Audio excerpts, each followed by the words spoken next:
বাজানে ভালো করে বোঝার চেষ্টা করবেন। বিশ্বনবী বলে যারা একবার আমার পরে দুরূদ পড়বে আল্লাহ তার ঘরটাকে জান্নাতের টুকরা বানায় দিবে। আজরাইল তার সাথে নেক্সট সূরাতে দেখা দিবে। ওই লোকটা কালেমা পড়তে পড়তে বিদায় নিবে। এই লোকটা কবরে যাওয়ার সঙ্গে সঙ্গে সওয়াল জবাব আসানো হয়ে যাবে। এই লোকটা পুলসিরাত বিজলির আকারে পার হয়ে যাবে। এখানেই শেষ না, হাউজে কাউসার আমার হাতে যারা প্রথম পান করবে তাদের মধ্যে ওই ব্যক্তি। কেউ যদি আমার নবীর একটা কথা শুনে একবার দুরূদ পড়ে ওই মানুষটা হাসতে হাসতে জান্নাতে যাবে। ওই মানুষটার জীবনে কোনো দুঃখই থাকবে না। আর যেই ঘরটা দেখবেন ছেলে মেয়ে বিবি বাচ্চা সবাই দুরূদ পড়ে, দিনের ভিতরে একবার হলো দুরূদ পড়ে। ভাত খাইতেছেন সাল্লাল্লাহু আলাইহি সাল্লাম বিনা ইখতিয়ারে বেরিয়ে গেছে, বিনা ইচ্ছায়। খাবার টেবিলে বসছেন, ছেলে মেয়েকে নিয়ে গল্প করতেছেন, লেখাপড়া নিয়ে, ফ্যামিলি নিয়ে, হঠাৎ করে মনের অজান্তে বের হয়ে গেছে সাল্লাল্লাহু আলাইহি সাল্লাম। আমার রাসূল বলেন মান সাল্লাল্লাহু আলাইহি ওয়াহিদান সাল্লাল্লাহু আলাইহি আশারা। যদি বিনের ইচ্ছায় বিনে দ্বিধায় কারো জবান দিয়ে দুরূদটা, ছোট্ট দুরূদটা বের হয়ে যায়, আমি নবী বললাম আল্লাহ তাকে 10 বার রহমত দিয়ে ঘরটা পরিপূর্ণ করে দেয়। সাল্লাল্লাহু আলাইহি আশারা, নবী বলেন 10 বার আল্লাহ তার ওই ঘরটাকে রহমত দিয়ে ভরপুর করে দেয়। তাহলে ঘরের মধ্যে হোক, দোকানে হোক, যেখানে হোক, ছোট্ট দুরূদটা পড়া যাবে তো? আমি আজকেও হাদিসে দেখলাম যদি কেউ দুরূদ পড়ে, দুরূদ নামাজের আগে হোক, পরে হোক, হাঁটতে চলতে হোক, রিক্সা চালাইতে সময় হোক, ঠেলা গাড়ি চালাইতে সময় হোক, অথবা রাস্তা দিয়ে পাইচারি করতেছে, সকালবেলা মর্নিং শো আছে না, ডায়াবেটিসের কারণে হাঁটেন, ডাক্তার বলে দিয়েছে আধা ঘন্টা হাঁটতে, হাঁটা অবস্থায় যদি আপনি একবার বলে ফেলেন সাল্লাল্লাহু আলাইহি সাল্লাম আল্লাহুম্মা সাল্লি আলা মুহাম্মদ ওয়া আলা আলি মুহাম্মদ, তাহলে এইটুকু যদি কেউ বলে, এইটুকু যদি কেউ বলে, আল্লাহ সুবহানাহু ওয়া তাআলা তার ওই দিনের ভিতরে, ওই সপ্তাহের ভিতরে, ওই দিনের ভিতরে যদি মারা যায়, জিবরাইলকে, মিকাইলকে, ইসরাফিলকে, আজরাইলকে কোনোদিন বদ সূরাতে তার দেখা হবে না, তার নেক্সট সূরাতে দেখা হবে এবং দুরূদ যার সামনে বন্ধু হয়ে দাঁড়ায় যাবে। আজরাইল জুলেও বদ সূরাতে আসে, আজরাইলকে বলবে নবী না বলছিল দুরূদ পড়লে তুমি নেক্সট সূরাতে আইবা, তো এই বেটার কাছে বদ সূরাতে আইছো গা, সাথে সাথে আজরাইল মানুষের সূরাতে হয়ে পড়বো। নবীর কাছে এক সাহাবী সাহস করে বললেন, হাদিসে আসছে হুজুর ওই সূরাটা কোন সূরাত হইব? আমাকে দেশের প্রেসিডেন্টের সূরাত হইব, না আবু জেহেলের সূরাত হইব, না আপনার সূরাত হইব? নবী আমার বললেন আমার সূরাত হইব না, কারণ পৃথিবীর কোনো মাখলুক আমার সূরাত ধারণ করতে পারবে না, কোনো ফেরেশতাও পারবে না। সুবহানাল্লাহ বলেন। শয়তানও পারবে না, ফেরেশতাও পারবে না আমার সূরাত ধারণ করতে, এটা আল্লাহর নিষেধ। কিন্তু ওই লোকটার কাছে আজরাইল এমন সূরাতে আসবে মনে হবে তার বড় পোলা, তার বড় ভাই, সে যারে চিনি রিলেটিভ, একবারে তার কাছের বন্ধু, যারে চিনলে, যারে দেখলে তার আত্মা তৃপ্তি পায়, অথবা তার কারে দেখলে বেশি ভালো লাগে, যে দোস্ত তুই আমার কাজ দিয়ে গুল্লি ভাল লাগে। সবচেয়ে যারে ভালোবাসে ওই লোকটার রূপ ধারণ করে আজরাইল তার পাশে বসবে, মনে করবে আর বন্ধু বয়ে দিছে, আরে দোস্ত তুই আমার পাশে, আমার মৃত্যু হয়ে যাইতেছে, আজরাইল বলে আইতেছে। হালাকে এই লোকটা কিন্তু ওই দোস্ত না, আজরাইল। কিন্তু নবী বলতেছে ওই দোস্তের সূরাত ধারণ করে এসে বলবে, শোনো তুমি তো একটু পরে মরে যাইবা, আইসি তোমার বিপদের বন্ধু হয়ে। কেন জানো? কেন?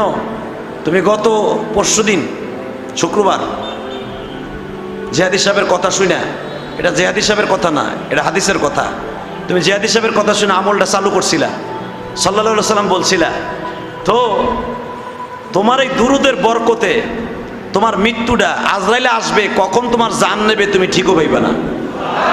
হালাকে কইতাছে কিন্তু আজরাইল সাহেব কইতাছে, দোস্ত তুই আমার বন্ধু, এই সময় আইলি আমার কলিজা ঘামায় যাচ্ছে, আমার কলিজা মোমের মতো গলে যাচ্ছে ডরে, আজরাইলের চেহারা কখন দেখমু, আজরাইলের চেহারা দেখলে বলে শরীরের প্রত্যেকটা লোমের পশম দিয়ে বলে ঘাম বের হবে, কলিজা ফেটে ফেটে পায়খানা রাস্তা দিয়ে বের হয়ে যাবে, আজরাইল কখন আসবে ওই চিন্তায় আমি বেবর। হালাকে আজরাইল সাহেব কিন্তু বসা। আমার বিশ্বনবী বলে, সাহাবীরা তুমি যারে দেখলে বেশি ভালোবাসতা ওই সূরাত ধার করে আজরাইল আসবে, আইসা তোমার জানটা কোন ফাঁকে নিয়ে যাবে তুমি নিজেও জানো না। এটা একমাত্র দুরূদের বরকত। ইনশাআল্লাহ বলেন। রবিউল আউয়াল মাসে দুরূদ চালু করা যাবে তো ইনশাআল্লাহ? যাবে তো ইনশাআল্লাহ? বাজান এবার দিলটা নরম করে দেখেন তো দুরুদের কত দাম গো বাবা। আমার নবীর একটা সুন্নাত জৈদিক জমিনে কেউ জিন্দা করে 100 গলা কাটা শহীদের সওয়াব তার অ্যাকাউন্টে জমা হয়ে যাবে। এই জামানায় একটা সুন্নাতের এত দাম কেন বাবা? এই জামানায় সুন্নাত আদায় করা অনেক কঠিন। আমি আপনারে দেখাই দেই, 5 ওয়াক্ত নামাজ তো ঠিকই পড়েন, মুখ ভরা দাড়ি নাই। কথা কন না কে?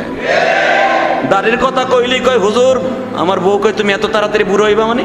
মাইয়া বিয়ে দাও নাই এখনো? প্রথম গেলেই বউতে শুরু করে আমার বিরুদ্ধে জ্ঞান জ্ঞান জ্ঞান জ্ঞান। হুজুরে ভাল লাগে না, যা হোক আমার মরার পরেও বউর কথা তো ভাল লাগে না। এই জাহান্নাম ওইটা বরণ করে নিলাম, এড়িতে বাঁচলাম। নাউজুবিল্লাহ কইলেন না? আরে বোর বাধা, ছেলে মেয়ের বাধা। মাইয়া কলেজে পরে বিয়ে হয় নাই, আব্বার এক আব্বু তুমি শেভ করার পয়সা নাই, আমার টিফিনের পয়সা আছে শেভটা করে আও।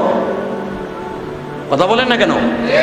টিফিনের পয়সা আছে, জমানো টাকা আছে, এই দিয়ে শেভ করে আও, সকালবেলা তোমার বুড়া বুড়া লাগে। হুজুর মাইয়ার বাধা, বোর বাধা, বন্ধু বান্ধবের বাধা। অফিসে গেলে বন্ধু বান্ধবকে কি তুই যে মোল্লা হয়ে গেছ ওরকা, কত বাধা, এত বাধা হুজুর সহ্য হয় না। চাইছে বেলাইস তুমি চাইছে কামটা ভালো করো নাই, তোমার কপালে জাহান্নাম দলিল করে রয়েছে। আর একটা কথা জানেন, কোন দাড়ি চাচার সাথে বিশ্ব নবী স্বপ্নে দেখা দিবে না। যদি নবীর একবার জীবনে দেখতে পারেন আপনার জন্য জান্নাত দলিল হয়ে যাবে। নবী বলেন যে ব্যক্তি জীবনে একবার আমারে ভুলেও যদি দেখে, আজকে দেখার ইচ্ছে ছিল না, হঠাৎ করে আপনার একটা আমল কবুল হয়ে গেছে আল্লাহর কাছে রবিউল আউয়াল মাসে, হঠাৎ করে দেখতেছেন মানুষ নবীরে বলতেছে এয়ারপোর্টে নবী আইছে, নবী আইছে, আল্লাহ রসুল আসছে, সবাই দৌড়াইতেছে, আপনিও দৌড়াইতেছেন। অথবা মিরপুর 10 নম্বর গোল চত্বরে বিশ্বনবী আসছে, টুঙ্গির ইস্তেমায় বিশ্বনবী আসছে, মানুষের মুখে শুনলেন, দৌড়ে গেলেন টুঙ্গির ইস্তেমায়, সবার ঘাড়ের উপর দিয়ে আপনি দেখতে পারেন নাই, খালি শুনছেন নবী টুঙ্গির ইস্তেমায় আইছে, অথবা আমার বিশ্বনবীর গোল চত্বরে আইছে, বাইতুল মোকাররমে আইছে, শুনছেন স্বপ্নের ভিতরে, কিন্তু আপনি দৌড়াইতে দৌড়াইতে শোনেন যে নবী চলে গেছে বিমানে।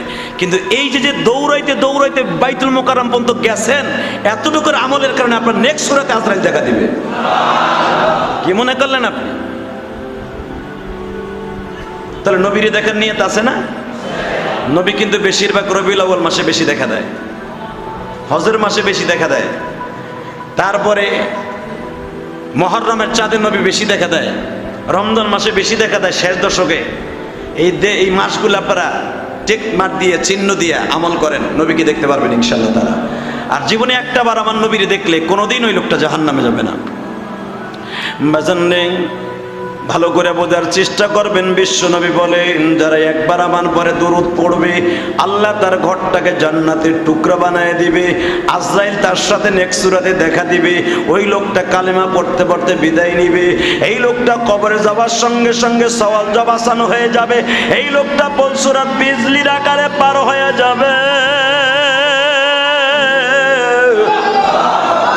এখানেই শেষ না, হাউজে কাউসার আমার হাতে যারা প্রথম পান করবে তাদের মধ্যে ওই ব্যক্তি। রবিউল আউয়ালের প্রথম জুমা ওয়াদা করেন এই রবিউল আউয়াল মাসে আমার নবীর স্বপ্নে দেখবো ইনশাআল্লাহ। নিয়ত আছে না? কতজনের স্বপ্নে দেখলেন, মায়েরে দেখলেন, বিবি মারা গেছে বিবিরে দেখলেন, ছেলে মারা গেছে ছেলেরে দেখলেন, নবীরে দেখতে পারলেন না। আমি আর আপনি কিসের মুসলমান? যে নবী আমার সবচেয়ে বড় বান্ধব, কথা ঠিক না বেঠিক?